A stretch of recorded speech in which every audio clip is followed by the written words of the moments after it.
What is up, guys? It is Jack, back up in this bitch with 10 Liters Fitness. I hope you're all having a fantastic day. And today's video is going to be something of a continuation from yesterday's video, or my previous video, depending on when this goes up. And that is going to be a continuation of the copyright abuse that's going on YouTube right now, specifically in YouTube Fitness, as we're seeing becoming a continuing trend. Okay, now in the previous video I talked about the specific case of the Blogger Lattes and Freely case with regards to copyright abuse here on YouTube, but this video I want to give a general overview on what it means to our specific fitness community and why it's so important to this community relative to other communities. Okay, now the first reason that it's so significant is because it allows YouTubers to be very arrogant and completely ignorant of the way this community actually works and what it's based around, because you've got to think, fitness is based around how the human body works. Okay, and to say that someone has that down to a T and that their knowledge on it is unquestionable is really just quite absurd when you think about it, because you've got the top minds in the world, you know, with regards to this field, debating this stuff day in, day out, publishing new research to contradict current research, okay, debating back and forth intensely, so no one really has it down to a T exactly. There's always room for debate amongst the top minds, so guys who are just here on YouTube like me or some of these other guys that are claiming the copyright stuff, you've got to see that realistically, to say that they're not open to criticism and that the stuff that they say is fact and that it's not open to, you know, it's not unquestionable is really quite arrogant and quite ridiculous when you think about it, because a lot of us aren't really qualified in any way. We just speak from experience, which is fine, and you know, we have some things to offer to most people who are just getting into it. So to go around, you know, trying to stomp on channels that are going against you, that are critiquing the things that you have to say, that's just a bit silly in my opinion, and like I say, a bit absurd given, you know, the community that we are involved with.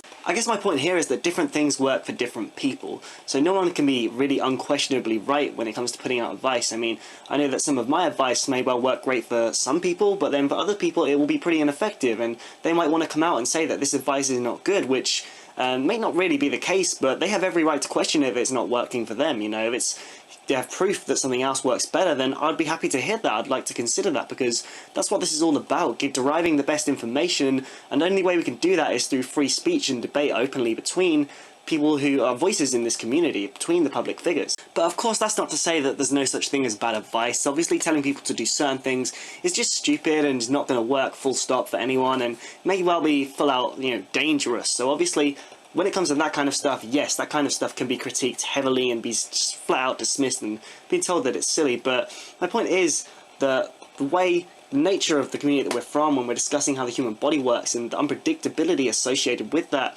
it really is unfair to just go around censoring people, you know, fraudulently. It has to be said, it's actually illegal to submit fraudulent copyright strikes like this, so it's actually just fucked up to go around illegitimately censoring people who disagree with you. That's my point here. Okay, and carrying on in that vein of thinking then, that is censorship. Another reason why it's so significant with regards to our community is because there's a lot of companies here on the fitness community that are trying to sell things, especially here on YouTube, and the thing is that they are known, you know, they really have a reputation at this point for being false in a large number of ways. These companies and the athletes that they hire, you know, that promote them, you know, they're on shit and they claim otherwise, you know, there's stuff hidden in their products, or their, you know, products are just useless and ineffective. So, like I say, they're false in a number of ways. That's just common knowledge by this point, really. And coincidentally, a lot of these big corporate types and channels that run here, coincidentally, are very big on YouTube as well, which means that they're hooked up to MCNs, which means that, as I mentioned in the previous videos, they have copyright advantages. You know, they're above a lot of YouTube's rules in terms of services. They can get away with a lot. And that's because YouTube loves MCNs. That's because way back in the day, they served as a barrier between YouTube and copyright law. They were sued for millions and millions of dollars by music companies and things, and these MCNs came in and served as a barrier between them. So YouTube basically loves you if you're assigned to an MCN. They give you special treatment on account of that. So as we've seen, what that ultimately means is that these channels can go around stomping on smaller channels that are unsigned by any of these MCNs. And what that means is they can eventually use YouTube as a form of propaganda to sell their stuff, because if anyone questions it in any way or offers anything to show that it's maybe not as good as it's made out to be, or maybe that it's ineffective in some way, you know, their product or something, or that it's false, such as in Cali Muscle's book, Exxon to Icon, he mentions nothing about G for P.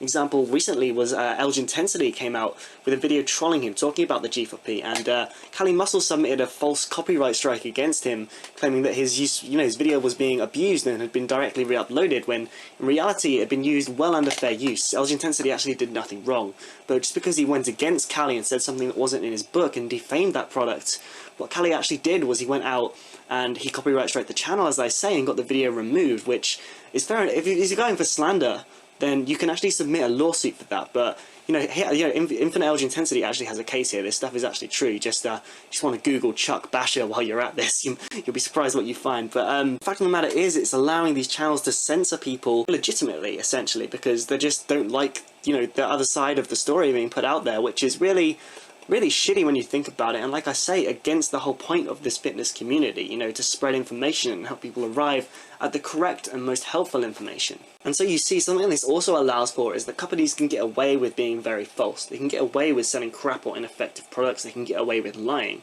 because if anyone comes out and tries to expose them, they can just fraudulently copyright their channels. Because, their channels are big enough to do that at that point, the companies.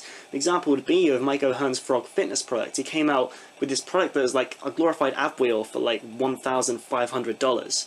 And Jason Blair came out and slammed this, calling it out for exactly what it is, and he later found that his video was fraudulently copyright striked. It was taken down on account that it was, abusing copyright law, when in reality it wasn't. It was just that Mike O'Hearn didn't like the things that was said about his product. So he knew he can get away with this kind of thing because he has an MCN, and YouTube just freaking loves you if you have an MCN. You can get away with fraudulent copyright strikes all day, even though it is technically illegal. So this effectively functions for a lot of these companies as a way to just shut people up who go against your product, even if everything they're saying is fair criticism of it, is legitimate criticisms. But anyway, guys, that's really all I have to say on that today. I'd really appreciate if you share this around to get the message out, and because not a lot of people realise that this is a real problem in our community, and I want to leave on some cringy hashtags such as "Make YouTube Great Again" and get that shared around everywhere. But you'll probably just dislike if I invited you to go and do that, so I'm not going to do that. But anyway, guys, thanks for watching. I've been Jack with 10 Liters Fitness. I will see you guys in the next one.